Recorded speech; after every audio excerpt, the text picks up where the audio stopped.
Welcome to ReReview, where we watch movies from our past with a perspective from today. Your hosts are Matt, Bobby, and Austin, and we love the films from our youth, so we're taking a look back to see if they still hold up.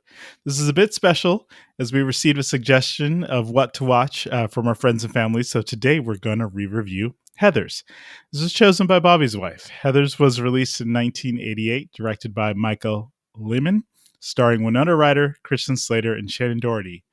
This movie is about a bunch of people named Heather, and this will be an exercise in us not using words that'll get us demonetized. Now, this is a fair warning. We are spoiling a 35-year-old movie, so if you haven't seen it, we will be revealing key plot points.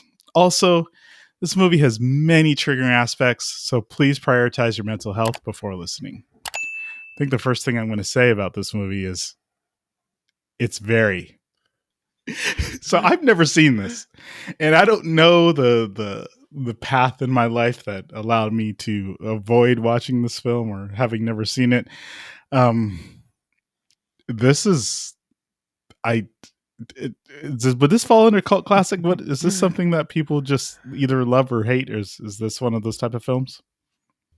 It definitely seems like the type that would fall under the cult classic. Yeah. It definitely, I could see why this one stood out during the time period that it did, because it's so weird. Like, this is very much a high school movie, but it doesn't feel like the 80s high school movies that I'm used to, like Breakfast Club or anything like that, you know? Mm-hmm. This definitely is kind of a different take on that. This is an alternate take, an alt take on high school for the most part. A cynical take for sure. Mm-hmm. But Bobby, you have you seen it before? I have not. Okay, so we're kind of in the same boat there. But Matt, Yes. you had some understanding of what we were walking into. I had seen it a long time ago. I don't know where. Don't ask me if it was a TV viewing or if it was, I can't even imagine this on TV now, actually. But I'd seen it somewhere. There was definitely a lot of parts that I remembered, but honestly, just as many that I'd forgotten. I'd forgotten how quotable this movie was for sure. Like, there was a lot of things that like quotes I remembered, but completely forgot it came from this. Mm-hmm. Well, for me, the 80s were a wonderful time. And no matter what, the 80s nostalgia strings always pull to me. I want them to bring back shoulder pads. Come on. I want that style to come back. And the big hair. I loved Winona's hair, right? Give me shoulder pads in here all day. You can tell I'm an 80s kid. This movie starts out, they're playing croquet, right? Am I getting my game correct? Correct. Yeah, sounds right. But it's a introspective scene, and we get a few of these throughout the film where Winona's character Veronica is giving us insight into, I guess, the planning of what's happening, or the chaos in her mind as she's dealing with her very strained high school relationships. She's playing croquet with all the Heathers, and they're banging her in the head with the balls. Do you think it was originally scripted out that way, or do you think that was like an editing change where they thought maybe this isn't clear enough, so we need to add some voiceover stuff? Because it kind of was intermittent. So it clearly wasn't like a first person kind of she's telling the story. Like, I thought maybe at one point it might be like a diary kind of situation because she was writing her diary. So I thought it was kind of going to be a diary type of perspective thing, but it wasn't that. The one thing that, just looking into the history or the background of this movie, the writer of the movie was very much a Kubrick fan. And I think at least I think it's the cafeteria scene. Like, he actually wanted Kubrick to actually direct the movie. And he wanted a 3-hour version of it, apparently. And the cafeteria scene, he very much envisioned in as an homage to Full Metal Jacket. And that's after I saw that, I was like, okay, it kind of makes sense the direction they are taking with the narration, because I could very much see some of that Full Metal Jacket coming in a little bit. It's such a weird comparison, but I can see it. It's a lot of brokenness, right? And broken people in their different ways. It's playing on all of the high school stereotypes in every which way, from the popular people to the jocks to the nerds to the unfortunate fat shaming that definitely occurs multiple times throughout the film. Um, it I guess it's the way we were told how high school is supposed to be. And that's typically the way we see it in other movies, right? These characters weren't unfamiliar. It's the clicks, right? Yeah, it's definitely reminiscent of like other kinds of movies, especially like the jocks and their very like cliche bright red Letterman's jacket. So you could see them like a million miles away, even if they weren't right there. So Am I the only one who is seriously disappointed the nerds weren't playing D&D in the cafeteria? I'm really disappointed. Really good if they were. the nerds really didn't get very much representation here at all. It was all like they're just kind of very periphery. But they did have something specific. They were called the Geek Squad. Did Best Buy base the name off of this movie? No? Is there a chance? Maybe just a little bit. I mean, I think we all felt this. They spent a lot of time in the cafeteria to start, just to kind of play around the characters to see how cruel the Heathers are. But then we get into a weird, question survey, which I guess I'll ask you all. I'm going to hand you $5 million, but aliens are here and the Earth is going to be destroyed in 2 days. What are you going to do, Bobby? What are you going to do with your $5 million in 2 days to live? Try to live it up as much as possible with as many people as possible. Just hand out money to a giant crowd of people and be like, enjoy a good meal, try to spend it. I mean, there's really not much you could do in that short of time. Okay, you just helped me a little bit because maybe I took the question differently than that. Because the way you answered made it sound like you're the only one who knows that the world is going to end in 2 days. Whereas in my mind, if someone asked me that question and the world is going to end in 2 days, I'm like, that $5 million is worth nothing because it's just going to be chaos for the next 2 days. Matt, which way was it, Matt? I mean, the way that I think I interpreted it was more along the lines of like Bobby's interpretation of it, that you were aware of it, but everyone else wasn't. Because I think a lot of the responses, well, regardless of what the intention, a lot of the responses within the movie very much was from the sense of, because like some of them was like feed the hunger, the hungry or whatever. It's like, what would it matter? Because in a day or two, it wasn't going to matter anyways, right? So I don't think that was at least the perceived intention to the audience. I think that if I knew for a fact, and I was the only one who knew, so there wasn't mass chaos, right? Because you're right. Mm-hmm. If everyone knows it's mass chaos, money means nothing. Air transit doesn't exist anymore. Like getting a taco or whatever would be almost impossible at that point. So, it's going to be like the worst part of every Roland Emmerich movie combined. So you're not going to really be able to enjoy any money. But if you are the only one who knows, then yeah, I think that I'm flying, sweet class on Emirates and I'm, doing a bunch of crazy stuff. I'll have to bring out the bucket list, I guess, and start going through it. Like figure out what you could do in 48 hours. I don't know. What do you guys think? Buy some Lambos and do bumper cars with them, or? Yeah, that's then you're just dead in the Lambo. Well, not at full speed. A little push, a little touch. Understanding that it's through this cafeteria scene that things are going to get dark.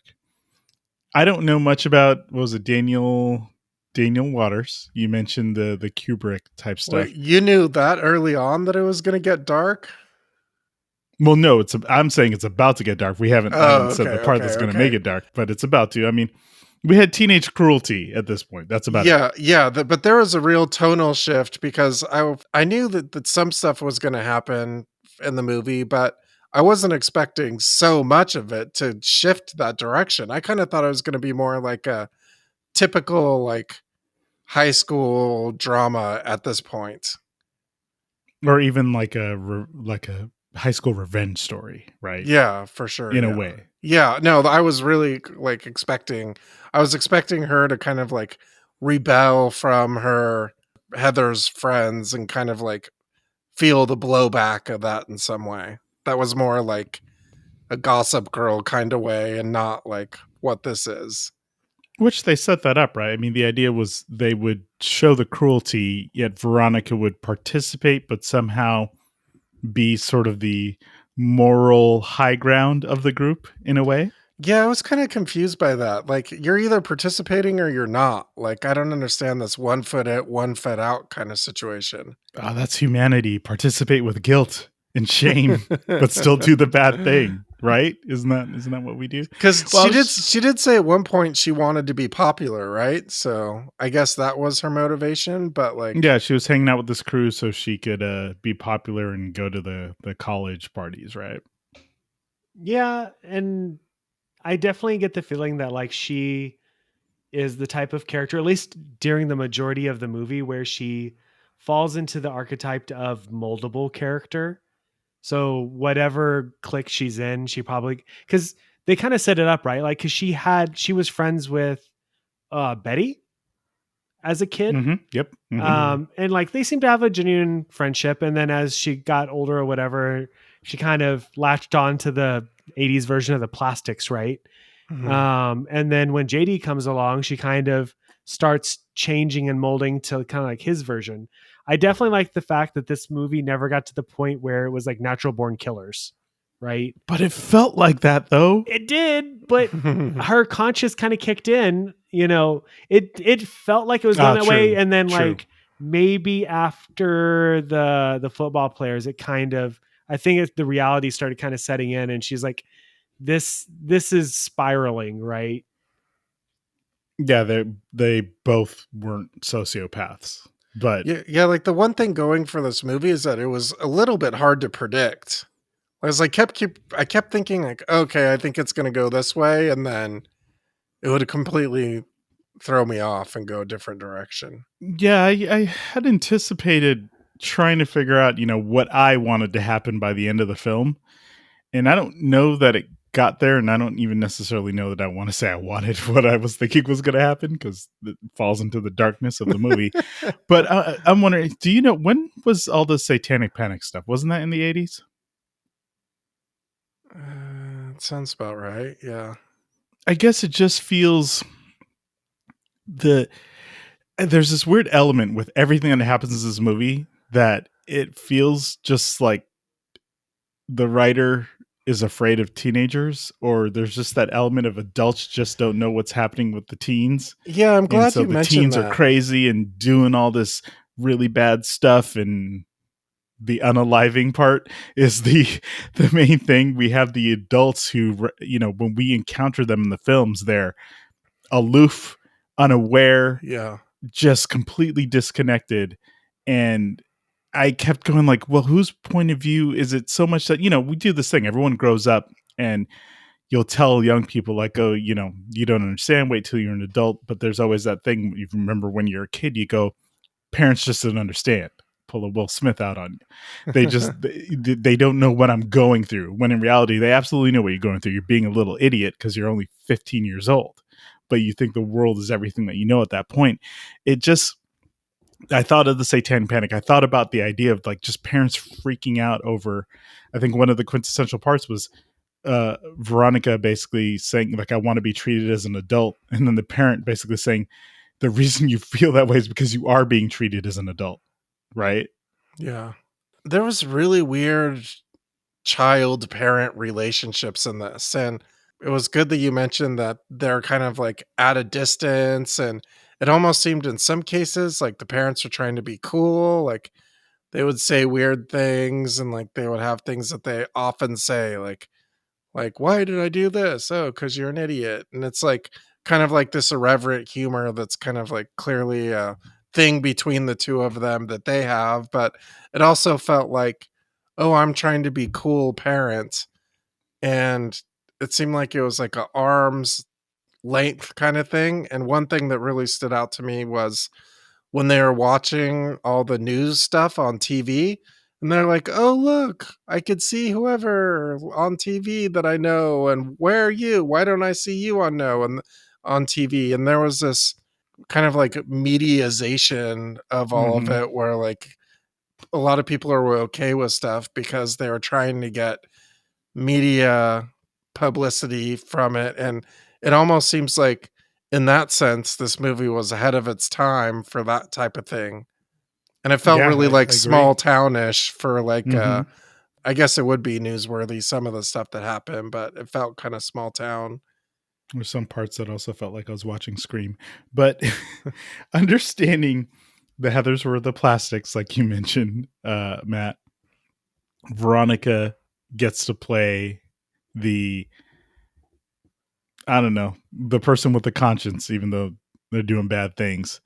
Let's talk about JD because we get introduced. We're still in the cafeteria. We haven't even got to the insanity yet.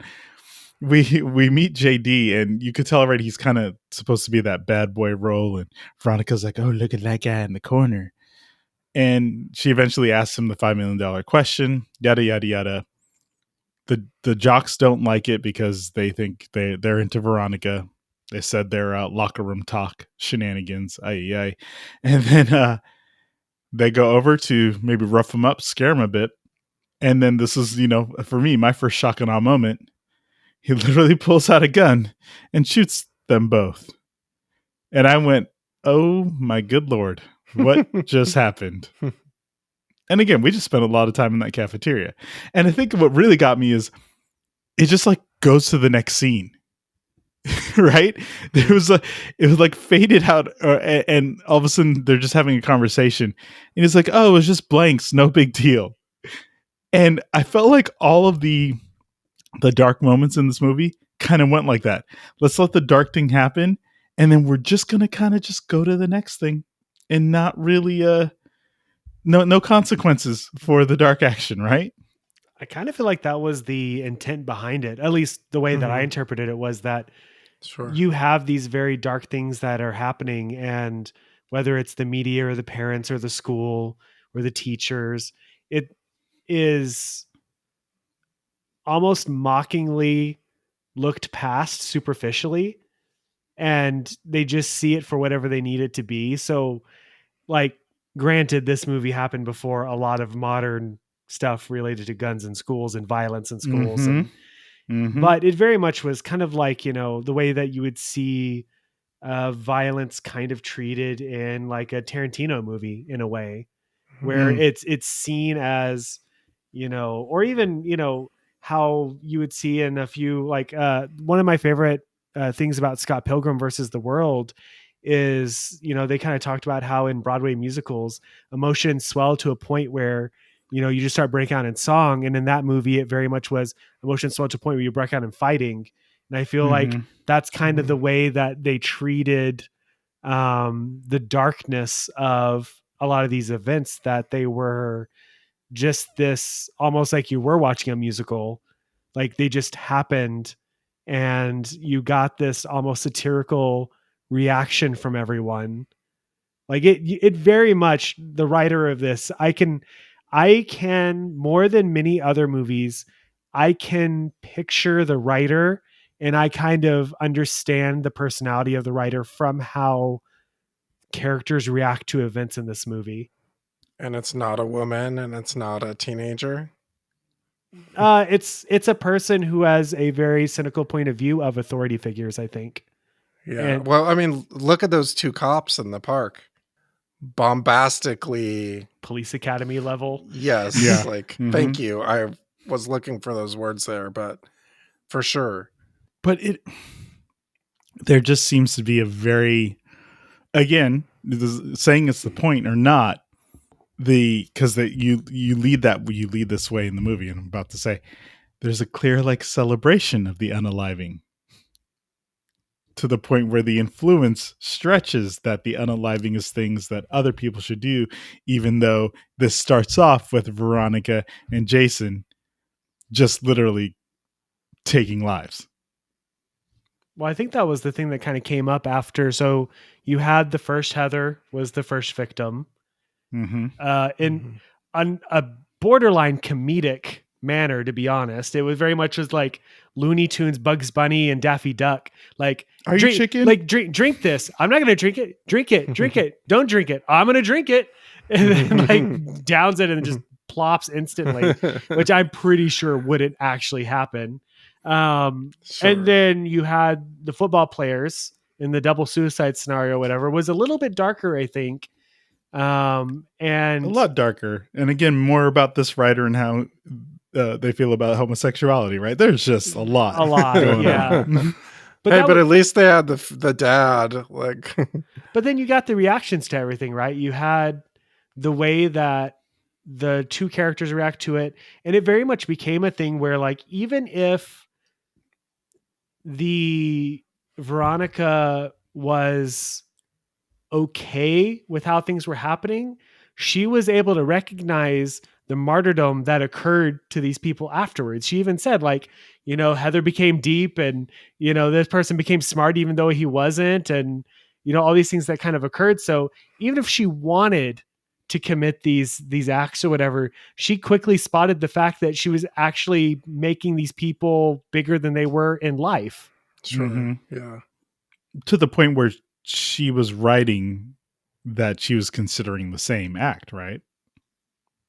To some extent. I don't know how, like, it wasn't. So I mean, I know we kind of talked about the Beetlejuice connection with the actors in this. You know, I didn't get the same impression from her character than I did from Lydia in Beetlejuice, where, like, I legit thought that she was potentially ever even really considering it. I think it was still more of a almost like a I can't believe it take on it, right? Like she legit could not believe that, you know, these things were happening, and somehow it was still messed up in her mind that she got rid of these people that clearly either were annoyances and put her down and put her in bad situations with the Heather and with the two players, whatever, do pretty unspeakable things, you know, whether doing certain things to the other Heather or spreading the vicious rumors at school or, you know, whatnot. Even with all that said, getting rid of them almost made it worse for her because she knew what really happened and still couldn't, you know, they were still celebrating them even more than before. So it was infuriating, I'm sure, to her character. It's knowing that that's there, and it is infuriating, but she makes the point at one point to say, what, I'm tired of this Bonnie and Clyde stuff With JD. Yeah. And it but they kept at it, and I guess it's back to, I think I was getting back to JD. We talked about that first scene, but it's never ending. How do you feel like Christian Slater played this character? This was not the first time I had seen Christian Slater in a movie. The 80s hair. But this is kind of quintessential Christian Slater in my mind. Like, he kind of embodies, in a way, like so again, looking into the history of this, Brad Pitt auditioned for this role as well. Did not get it. Even Christian Slater didn't think he got it. He kind of threw like a temper tantrum a little bit when he thought that he bombed the audition. But I don't know who else I could see in that role. Like, to me, this is kind of like peak Christian Slater as far as like what his, like, obviously he's done lots of things. I was going to say, don't tell him that. Around this time. Like, I mean, obviously, like, you know, Mr. Robot or whatever, he's in that and he has a very distinctive person. But like, this is kind of like what I think of whenever you see like a parody of Christian Slater.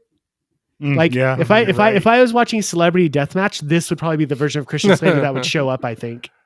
This is the Christian Slater type. And maybe it's because it was such a character, right? Like, I think that he, like, a few of the actors in this created very distinct characters, but his was probably by far the most distinct in this that stood out. And the relationship between him and his father, getting into the history there and learning what he really suspects happens to his mother. Like, what in the hell, man? It was an interesting dynamic between the two of them. Like, the whole calling each other father and son. And switching up that whenever they were talking. Like, to an extent where I'm like, where, like, when he was writing this, like, where did that come from? Was that something he really just came up with, or is that something that he ran into? Because it was such a interesting way of two characters conversing that it kind of forced me to kind of listen to what they were saying. Is that like a parent psychology thing? Like, I feel like it could be in some weird book about like Maybe. how to relate to your distant teenage child or whatever. I mean, maybe it was better doing that with him than it was him calling him by his first name or something. Like you see some kind of rebellious, kids do. Or making sure that your kid doesn't call you out for maybe unaliving the mom. Plus, destroying an entire building. Yep. Oh boy, yeah. The sheer level from what it was. I can't even get through everything. At some point, Jason is wait, this was the dream sequence, right? Oh my gosh, see, I was confusing the dream sequence that Veronica was having to something that actually happened, where he went to unalive Heather Duke. Oh, that with didn't the knife? happen. Yeah. Mm. See, the darkness is getting to me, because I was like, do you remember this one as well? There was another. There's just so much in terms of like taking these things, and this eventually leads to the ultimate dark place where Jason says he wants to unalive the entire school. And that Does that mean including himself? I was wondering that. I really was. I was trying to debate, because we get his little monologue in front of unalived Veronica, where he's just like, I was planning to take care of you and then take care of the school, but it's sort of the villain shares the plot. Like, dude, why are you saying all this out loud right now? You could just leave and no one has to know. And you do get the scene of the mom walking in and the head popping up, Veronica's head popping up. There was like this comedy about them like confessing to their crimes unknowingly, right? Like like everywhere screaming in the public? car. Yes. And yes. I mean, we did all of us, I think, for different reasons and probably different levels of our dark humor, we're laughing at things throughout this movie. Yeah, it's very interesting and clever, I would think. And I know, Matt, you mentioned that I guess this is considered dark comedy. Oh yeah, yeah, definitely. But it's weird because I feel like I don't know. I feel like a dark comedy, there'd be more like of a playful edge to the darkness, and this just kind of was either like a really good funny quote or something was awkward, and then just the darkness. Yeah. I mean, I think even in the darkness you had that bits of comedy or whatever. It was kind of like, I don't know why I thought it, but I almost thought of like Pee-wee's Big Adventure a little bit while I was watching this. Kind of that sense of like it was a blending of genre where it almost kind of became its own thing in a way.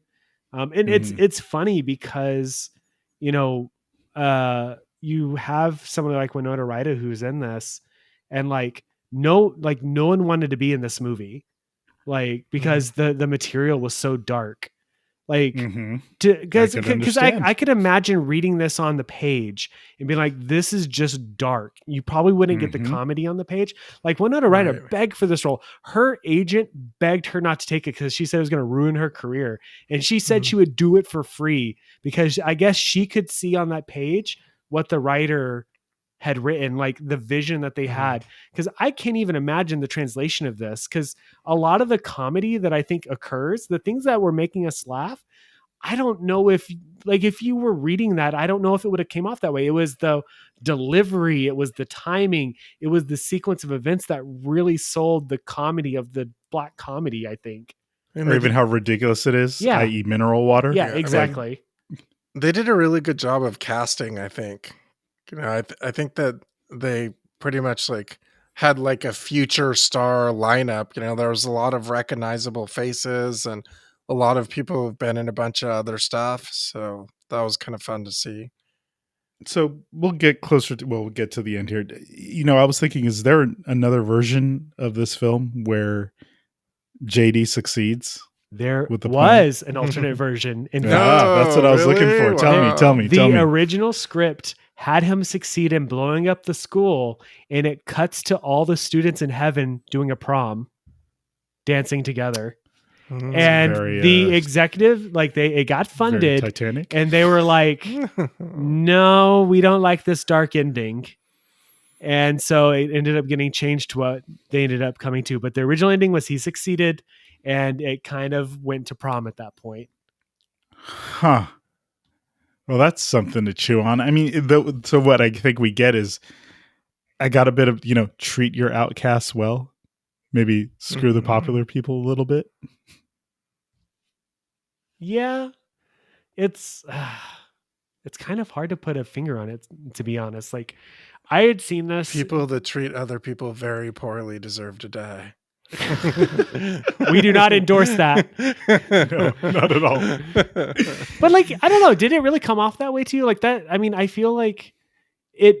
If I was reading the synopsis of it, I very much could see it coming off that way. But I don't know. It didn't really come off that way. Maybe at the beginning a little bit, but at the middle part, it started shifting more to be about